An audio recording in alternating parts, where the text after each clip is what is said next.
રાજકોટ જિલ્લાના ધોરાજીના માર્કેટિંગ યાર્ડમાં આજ રોજ ડુંગળીના ભાવમાં ખેડૂતોને રડાવ્યા છે। અહીં મોટી સંખ્યામાં ખેડૂતોનો ડુંગળી લઈને આવ્યા હતા, પરંતુ પોષણક્ષમ ભાવ ન મળતા ખેડૂતોમાં નારાજગી જોવા મળી હતી। જો કે રાજકોટ જિલ્લાના ધોરાજીની વાત કરીએ તો ધોરાજી તાલુકાના તથા આજુબાજુના વિસ્તારના ખેડૂતોએ પોતાના ખેતરમાં મોંઘા ભાવના બિયારણો, જંતુનાશક દવાને આખા વર્ષની મહેનત કરી ડુંગળીનું વાવેતર કરેલ હોય, પણ કુદરતી આફતોએ ખેડૂતોની દશા ફેરવી નાખી છે।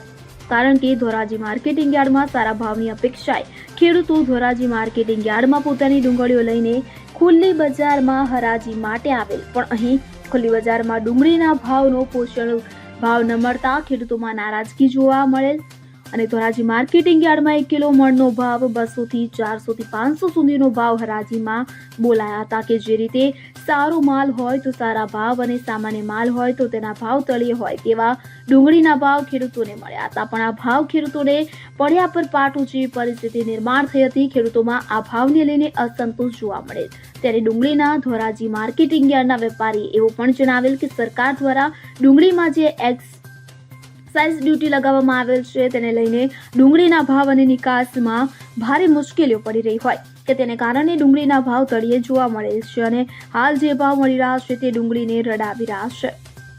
હાલના ભાવના ખેડૂતોને પોસાય તેમ નથી, તેથી સરકાર એક્સાઇઝ ડ્યુટી ઘટાડે તો જ ડુંગળીના ભાવ સારા મળી શકે તેમ છે। હાલ ડુંગળી ખેડૂતોને રાતા પાણી રડાવી રહી છે।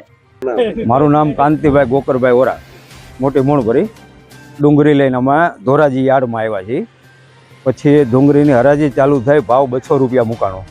ડુંગળી ક્વોલિટી હતી છતાંય પછી અમે પાછી લઈ જવા વિનંતી કરી, આ ભાવ ચાલ થયા નહીં એટલે પછી મજૂરી ખર્ચો, દવા, ખાતર, બિયાણ અને છતાંય ભાવ મળ્યા નહીં એટલે અમે પાછી લઈ જવાની સરકારની એ પણ માગણી મૂકી છે। હવે કાંઈક આયાત કરે અને ભાવ મળે ખેડૂતને તો ખેડૂત કંઈક રહીએ।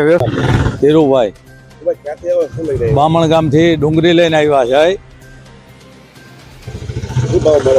અરે આ ડુંગળીમાં અત્યારે બજાર બહુ ઓછો છે, ખેડૂતને આ બજાર પરવડે નહીં। જો સરકાર ડ્યુટી ઘટાડે તો ખેડૂતને પોસાય, નકર આ ખેતી કરવી ખેડૂતને પોસાય નહીં। અત્યારે 300 રૂપિયા, 400 રૂપિયા, 200 રૂપિયા, 400 રૂપિયા જેવો માલ, પણ સારા માલના બજાર પણ નથી અત્યારે। એમ સારા માલમાં 500 રૂપિયા બજાર માંડ આવે છે, એટલે આ ખેડૂતને અત્યારે 70 રૂપિયા તો એક પીસીની મજૂરી થાય છે લણવાની, પોસાય નહીં ખેડૂતને। જો સરકાર આમાં કાંઈક ડ્યુટી ઘટાડે તો નિકાસ થાય માલ અને ખેડૂતને કાંઈક વળતર મળે।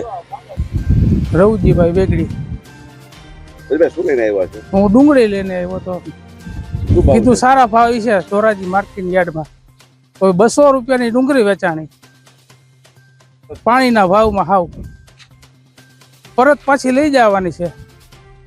પછી આવા ખાતર, બિયારણ, દવા તો એમાં સરકાર વિકાસ કરે તો કંઈક ફાયદો થાય એવી અમારી માંગણી છે।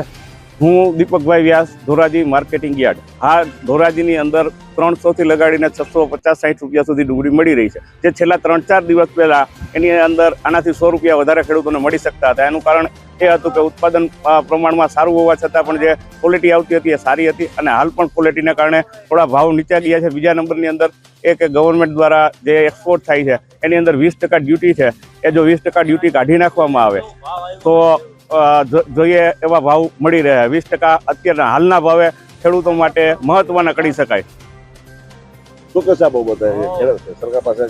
સરકાર પાસે એવી અપેક્ષા રાખી શકીએ કે જે 20% ડ્યુટી છે કાઢી નાખે અને ટ્રાન્સપોર્ટેશનની ઝડપી અને કંઈક ખાસ સુવિધાઓ ઊભી કરે, જેથી કરીને રેલવે દ્વારા પણ માલ સપ્લાય થઈ શકે।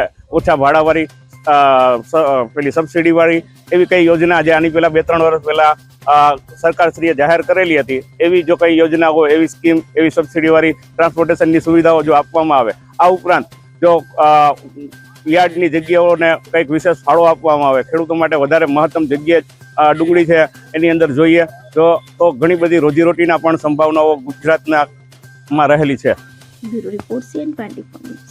હવે જુઓ દેશ દુનિયાની તમામ ખબરો તમારી આંગળીના ટેરવે। ઉઠાવો મોબાઈલ અને ગૂગલ પ્લે સ્ટોર પરથી ડાઉનલોડ કરો અમારી CN24 ન્યૂઝ મોબાઈલ એપ.